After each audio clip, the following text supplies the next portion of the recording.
Hi, good morning, my dear student. Today we are going to read about class 11th history, chapter 4, the rise of Islam, chapter 4, the Central Islamic land. In this chapter, we will read about Islamic history and their expansion. In my last video, I have discussed about little bit information about this chapter. I have also discussed about the sources. Behalf of that, we can easily understand the Central Islamic land and their histories. I have also discussed about the rise of Islam in Arabia. So some informations I had given in my previous video. Today I will start these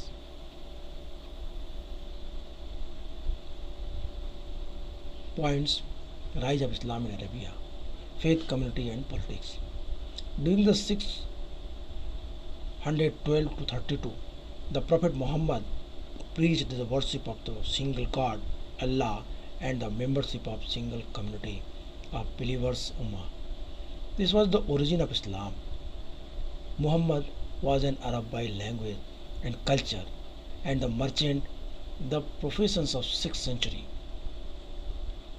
The Arab culture was largely confined to the Arabian Peninsula and the areas of southern Syria and Mesopotamia. The Arab were divided into tribes, Kabila. Each led to the chief of who was chosen partly on the basis of the family connections, but more of his person's courage, wisdom, and generosity. Murawa. Each tribe had its own god or goddess, who was worshipped as an idol sanam in a shrine. Many Arab tribes were nomadic Bedouins, moving from dry to green areas, oases of the desert in search of wood, mainly dates and fodder for their camels. Some settled in cities and practiced trade or agriculture.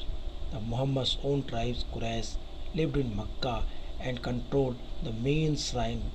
There is a cubic-like structure called Kaaba, in which idols were placed. Even the tribe outside Makkah considered that Kaaba holy and installed their own idols at this shrine.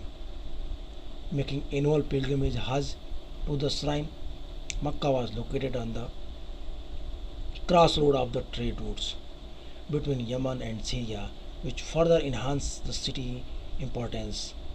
The Meccan shrine was the sanctuary, the haram, where violence was forbidden and protection given to all visitors. Pilgrimage and the commerce gave the nomadic and settled tribes opportunity to communicate with one another and share their beliefs and customs.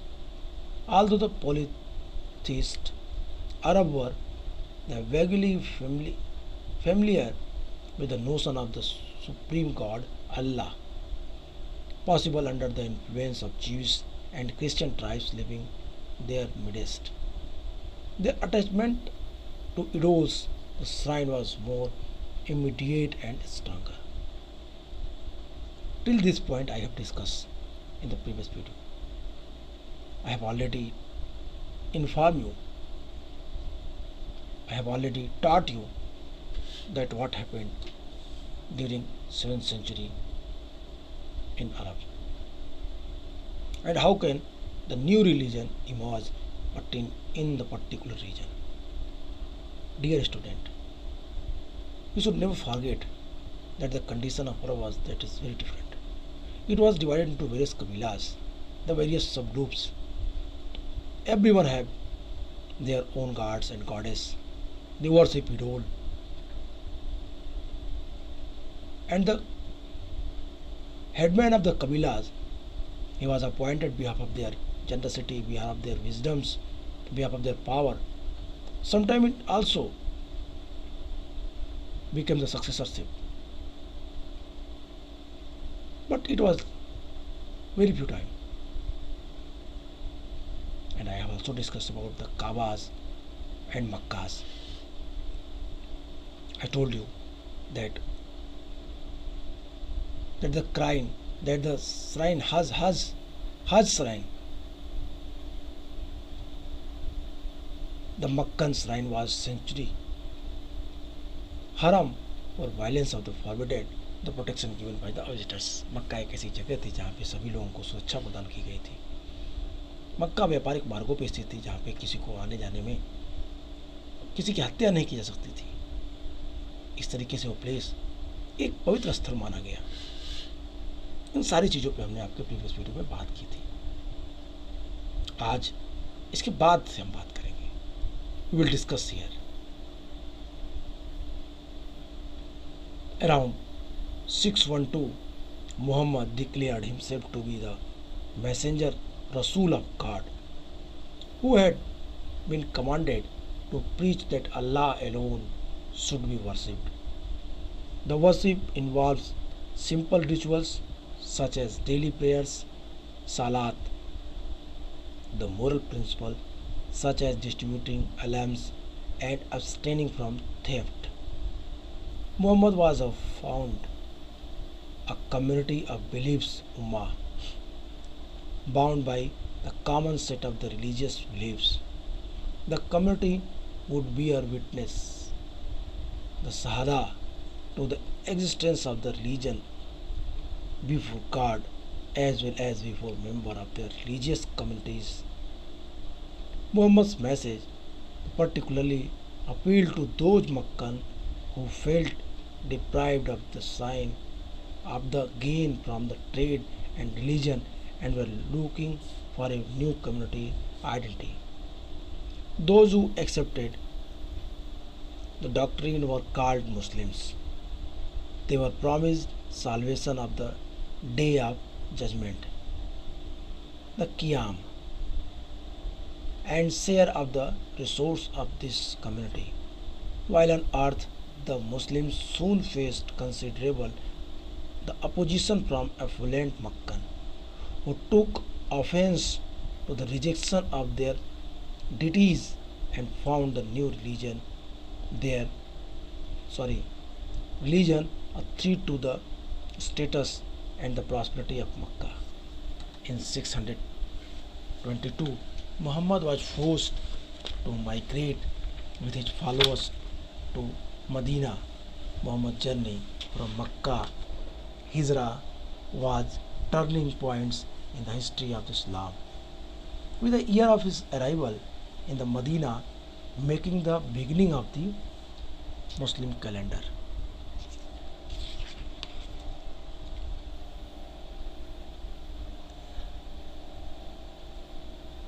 Here, the given Muslim Islamic calendar, you have to learn this topic. Okay, I will also explain, but before, let me complete this paragraph. The survival of the religion rests on the survival of the community of the believers. That community has to be consolidated initially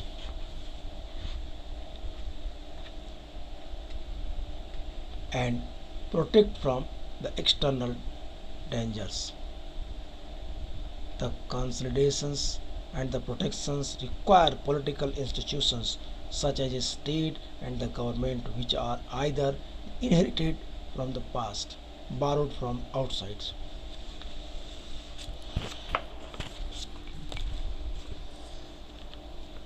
In Medina, Muhammad created a political order from all three sources which gave his followers and the protection they need as well as the resolve the city's ongoing civil strife.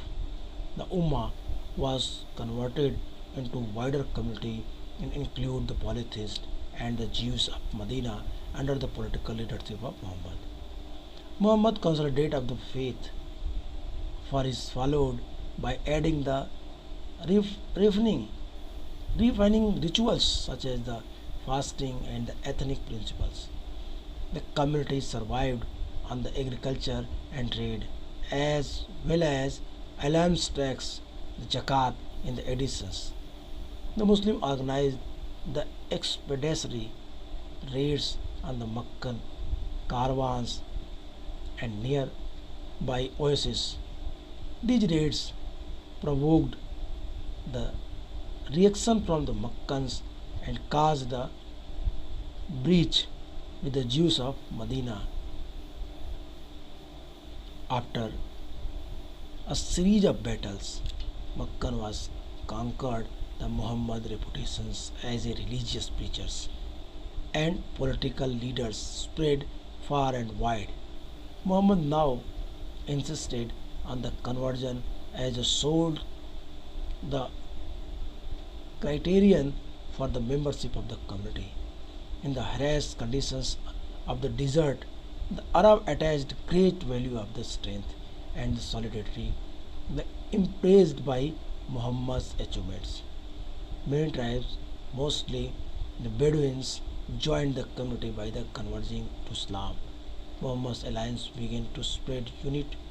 They embraced the whole Arabia, Medina, and became the administrative capital of the emerging Islamic state with Mecca as its religious center. Kaaba was the cleanest of the idols that the Muslims were required to face the shrine when the offering prayers.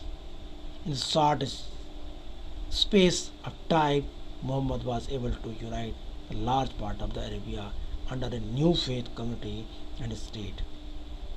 The early Islamic polity, however, remained a federation of Arab tribes and clans for a long time. In this paragraph, author detailed that the condition that how Islam expand very vast level, किस तरीके से इस्लाम बहुत बड़े पैमाने पे फैला, किस तरीके से इनका विस्तार हुआ, प्रॉफेट मोहम्मद की लाइफ, इन सारी चीज़ों पे इस पैराग्राफ में ऑथर ने डिटेल किया। ऑथर ने ये भी बताया, ऑथर ने शुरुआत की कि 612 के आसपास प्रॉफेट मोहम्मद ने अपने को पैगंबर, मोहम्मद ने अपने को प्रॉफेट घोषित कर लिया। प्रॉफेट का मतलब था रसूल, मैसेंजर ऑफ गॉड, और उन्होंने प्रचार करने का आदेश दिया अपनी इस विचारधारा का, जिसमें केवल अल्लाह की इबादत यानी आराधना की जानी थी, केवल और केवल सिर्फ अल्लाह की उपासना होगी, बाकी किसी की नहीं। One and one, only one god, that is Allah. और वर्शिप की जो मेथड्स थी बड़ी सरल थी, बड़ी इजी थी। जैसे दैनिक प्रार्थना थी, डेली की जो प्रेयर्स थे उसको सलात कहा गया। और नैतिक सिद्धांत जो थे, जैसे खैरात बांटना, चोरी न करना, पैगंबर मोहम्मद ने बताया कि उन्हें आस्तिकों, आस्तिक मतलब जो भगवान में विश्वास करते हों, उम्मा के एक ऐसे समाज की स्थापना करनी है, आस्तिकों के एक ऐसे समाज की स्थापना करनी है जो भगवान को मानने वाले लोगों के एक ऐसे ग्रुप को बनाना है जो सामान्य धार्मिक विश्वासों के जरिए आपस में जुड़े हों। इस समाज के लोग ईश्वर के सामने और अन्य धार्मिक समुदायों के समक्ष, भगवान के सामने और सभी धार्मिक समूहों के समक्ष धर्म के अस्तित्व को अपना शहादा प्रकट करते थे। पैगंबर मोहम्मद के संदेश ने मक्का के उन लोगों को विशेष रूप से प्रभावित किया जो अपने आप को व्यापार और धर्म के लाभों से वंचित महसूस करते थे। इट मीन्स इस्लाम की तरफ वो अधिक मात्रा में या अधिक संख्या में आकृष्ट हुए जो या जिनके लिए धर्म के द्वारा कुछ रिस्ट्रिक्शंस लगाए गए थे, जिनके सामने धर्म ने कुछ नियम बनाए थे जिससे अपना व्यापार नहीं कर पा रहे थे, वो लोग ज़्यादा उसके प्रति अट्रैक्ट हुए। पैगंबर मोहम्मद के संदेश ने मक्का के उन लोगों को विशेष रूप से प्रभावित किया जो अपने आप को व्यापार और धर्म के लाभ से वंचित महसूस करते थे और एक नई सामुदायिक पहचान की बाट जो रहे थे। वो चाह रहे थे कि कोई नया धर्म बने, कोई नए तरीके का सिद्धांत आए जिसे हम एक्सेप्ट करके अपना विकास करें, व्यापार करें, धर्म के रिस्ट्रिक्शंस को हटा दे। ये वर्ग जो था बड़ी संख्या में इस्लाम की तरफ अट्रैक्ट हुआ। जो इस धर्म सिद्धांत को स्वीकार कर लेते थे उन्हें मुसलमान या मुस्लिम कहा जाता था। उन्हें क़यामत के दिन मुक्ति और धरती पर रहते हुए समाज के संसाधनों में हिस्सा देने की आश्वासन दिया जाता था। जो मुसलमान बन जाते थे, जो मुस्लिम कहे जाते थे, उनके लिए कहा जाता था कि क़यामत के दिन उनकी मुक्ति होगी और धरती पर रह करके अपने समाज का निर्माण करिए और जितने भी रिसोर्स हैं उनको आपस में, आपका उस पर अधिकार है और आपस में बांट के खाइए। मुसलमानों का शीघ्र ही मक्का के जो प्रॉस्परस लोगों को भारी विरोध का सामना करना पड़ा। जो मुस्लिम्स थे, जो फॉलोअर्स ऑफ प्रॉफिट थे, उन लोगों को मक्का के प्रॉस्परस लोगों का, जो समृद्ध लोग थे, जो वेल्दियर लोग थे, उनका भारी विरोध झेलना पड़ा। मक्का के लोगों जिन्हें देवी देवताओं को ठुकराया जाना बहुत बुरा लग रहा था। मक्का के लोग को अपने भगवान थे, उनके अपने देवी और देवता थे, जिनको न मानने के लिए प्रॉफेट मोहम्मद ने कह दिया था। प्रॉफेट मोहम्मद ने कह दिया था कि सिर्फ और सिर्फ एक ही है भगवान और वो है अल्लाह, इसके अलावा और किसी की सत्ता पे हम विश्वास नहीं करेंगे और हम किसी की पूजा नहीं करेंगे। तो ये जो नई मान्यता आई थी, इस मान्यता के खिलाफ, इस मान्यता का विरोध किया मक्का के धनी लोगों ने, समृद्ध लोगों ने, प्रॉस्परस लोगों ने, वेल्दियर लोगों ने। और इस नए धर्म की मक्का में जो स्थापना हो रही थी उसको अपने मक्का के पुराने ट्रेडिशनल रिलीजन के अगेंस्ट माना और प्रॉफेट मोहम्मद का विरोध किया। सन 622 सन 622 में प्रॉफेट मोहम्मद को अपने अनुयायियों के साथ मदीना जाना पड़ा। ये मदीना की जो उनकी यात्रा थी मोहम्मद की, वो हिजरा कही गई इस्लाम में। इस्लाम के इतिहास में ये यात्रा हिजरा के नाम से जानी जाती है, जो एक नया मोड़ है इतिहास में, इस्लामिक हिस्ट्री में। और जिस वर्ष इसका आगमन मदीना में हुआ, जिस वर्ष प्रॉफेट मोहम्मद मदीना पहुँचे, वहीं से मुस्लिम कैलेंडर यानी हिजरी सन की शुरुआत होती है। इस्लामिक कैलेंडर के बारे में हमने आपसे बात की, हम इसके बारे में ज़रूर देखेंगे, बात करेंगे, लेकिन पहले इस टॉपिक को ख़त्म करते हैं। कहते हैं कि किस धर्म का, किसी भी धर्म को, इस्लाम को या कोई भी धर्म हो, उसे जीवित रखने के लिए उस पर विश्वास करने वाले लोगों को जिंदा रहना बहुत ज़रूरी है। उसके मत को मानने वाले लोगों का अस्तित्व बना रहे, ये बात बहुत ज़रूरी है। इन लोगों के समुदाय को आंतरिक रूप से मजबूत बनाना और बाहरी खतरों से बचाना जरूरी होता है, उनकी सुरक्षा जरूरी होती है। तो उनके प्रोटेक्शन के लिए, उनको एम्पावर्ड करने के लिए राजनीतिक संस्थाओं की आवश्यकता पड़ी, पॉलिटिकल इंस्टीट्यूशन की आवश्यकता पड़ी होगी, जैसे राज्य, जैसे राजनीतिक संस्थाएं, जैसे सरकार, और फिर पीछे से विरासत में जो उनको प्राप्त हुई वो सब, इनका निर्माण बिल्कुल नए सिरे से करना पड़ता। प्रॉफेट मोहम्मद ने इन तरीकों से मदीना में एक राजनीतिक व्यवस्था की स्थापना की, पॉलिटिकल गवर्नमेंट की स्थापना किया। उन्होंने एक नई विरासत को संजोया, उन्होंने वहाँ पे सरकार की स्थापना की, पॉलिटिकल इंस्टीट्यूशन इस्टेब्लिश किए, उम्मा को बनाया और इस तरीके से उनके अनुयायियों को सुरक्षा प्रदान की गई जिसकी उन्हें आवश्यकता भी थी। फॉलोअर्स ऑफ द जो मुस्लिम्स थे उनको सुरक्षित किया गया और इसके साथ साथ शहर में चल रही कला, लड़ाई झगड़े, कॉन्फ्लिक्ट्स को सुलझाया भी गया। उम्मा को एक बड़े समुदाय के रूप में बदल दिया गया ताकि मदीना के जो पॉलिथिस्ट थे, बहुदेववादी लोग थे और यहूदियों को पैगंबर मोहम्मद के राजनीतिक नेतृत्व के अंतर्गत लाया जा सके। प्रॉफेट मोहम्मद के पॉलिटिकल इंस्टीट्यूशन के अंदर उनको भी किसी भी तरीके से बाय हुक्स बाय क्रूक्स जीत के, मार के, फोर्सली उनको उसके प्रॉफेट मोहम्मद के कंट्रोल में किया जा सके। और प्रॉफेट मोहम्मद ने कर्मकांड जैसे उपवास, राजनीतिक सिद्धांत को बढ़ाकर उन्हें एक परिष्कृत कर धर्म के अनुयायियों के लिए मजबूत बनाया। मुस्लिम समुदाय कृषि और व्यापार से प्राप्त होने वाले राजस्व और उसके अलावा खैरात कर, जक़ात से भी जीवित रहता। जक़ात मतलब एक खैरात होती है जो मुसलमान अपने आय का कुछ हिस्सा धार्मिक कार्यों के लिए खर्च करता है। इसके अलावा मुसलमान मक्का के काफिलों और निकट के जो नखलिस्तान थे उन पे ये लोग छापे मारते थे, लूट मारी भी करते थे। उन छापों और धावों से मक्का के लोगों को प्रतिक्रिया हुई और मदीना के यहूदियों के साथ दरार उत्पन्न हो गई। झगड़े बढ़ गए, मक्का को जीत लिया गया और धार्मिक प्रचार और राजनीतिक नेता के रूप में प्रॉफेट मोहम्मद की प्रतिष्ठा दूर दूर तक फैल गई। इस तरह से अब प्रॉफेट मोहम्मद ने एक समुदाय के सदस्य के लिए धर्मांतरण को एकमात्र कसौटी माना। अब यहाँ से प्रॉफेट मोहम्मद की पूरी पॉलिसी चेंज हो जाती है। वो बड़े पैमाने पे लोगों का फोर्सली कन्वर्जन कराते हैं इस्लाम के लिए। प्रॉफेट मोहम्मद अब एक समुदाय, अपने समुदाय की सदस्यता के लिए धर्मांतरण को एकमात्र कसौटी माने और इस बात पर बल दिया कि सब लोगों को, बड़ी से बड़ी संख्या में लोगों को मुसलमान बना करके अपने धर्म में कन्वर्ट करना चाहिए। रेगिस्तान की कठोर परिस्थितियों में अरबों ने शक्ति और एकता को महत्वपूर्ण माना। प्रॉफेट मोहम्मद की उपलब्धियों से प्रभावित होकर बहुत से कबीले और अधिकांशतः बद्दुओं ने अपना धर्म बदलकर इस्लाम को अपना लिया, इस समाज में शामिल हो गए या उन्हें शामिल करवा दिया गया फोर्सली। परिस्थितियां दोनों थी।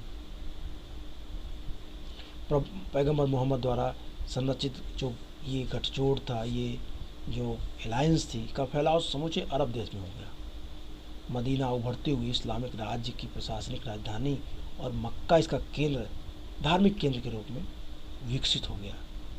काबा से जो इडोल्स थे, जो बूत थे, उनको हटा दिया गया, जो कि मुस्लिमों के लिए ज़रूरी था कि वो उस स्थल की ओर मुँह करके इबादत करें।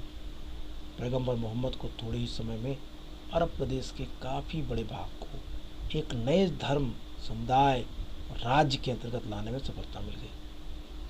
प्रॉफेट मोहम्मद एक बड़े राजनीतिक नेता के रूप में, एक धार्मिक नेता के रूप में ख्याति प्राप्त कर ली। प्रारंभिक इस्लामी राज्य व्यवस्था काफ़ी लंबे समय तक अरब के कबीलों और कुलों का राज्य संघ बनी रही। एक बड़े क्षेत्र में, बड़े पैमाने पर अब प्रॉफेट मोहम्मद ने अपनी स्थापना कर ली, अपने राज्य को व्यवस्थित कर लिया, बड़े फॉर्म में दिखाया। इस तरीके से हमने प्रॉफेट मोहम्मद की बातों को देखा, किस तरीके से इस्लाम का अरब में विकास हुआ। एक चीज़ और हम देख लें, थोड़ा पहले चलते हैं, इस्लामिक कैलेंडर को देख लेते हैं। बार बार आपके एग्जाम में आता है इस्लामिक कैलेंडर क्या है। कह रहा है Islamic calendar, the Hijri era was established during the caliphate of the Ummah, with the first year falling in 622 CE. A date in the Hijri calendar is followed by the letters AH. The Hijri year is a lunar year of 354 days, 12 months, Muharram to Dhul Hijj,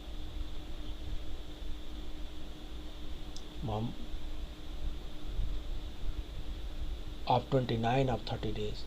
Each day begins at sunset and each month with the sighting of the crescent moon. The Hijri year is about 11 days shorter than the solar year. Therefore, none of the Islamic religious festivals, including the Ramzan fast, Eid and Hajj, the correspondence in any way of the season, there is no easy way to match the date in the Hijri calendar with the dates in the Gregorian calendar established by the Pope Gregory XIII in 1582 CE.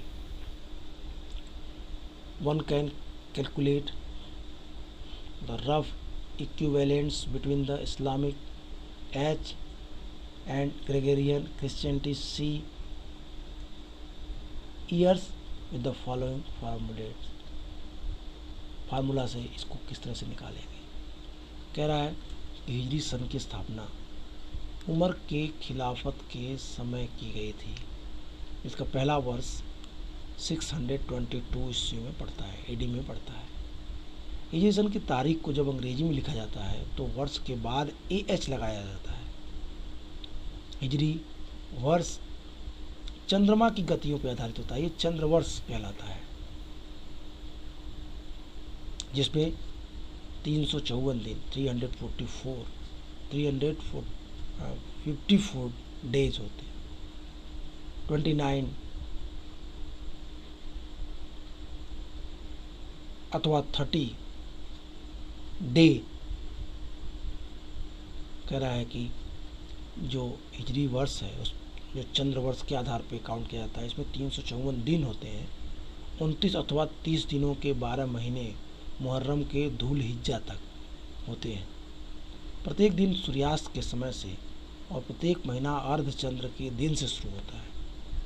हिजरी वर्ष सौर वर्ष से 11 दिन कम होता है। अतः हिजरी का कोई भी धार्मिक त्यौहार हमें रमज़ान के रोजे, ईद और हज शामिल है, मौसम के अनुरूप नहीं होता।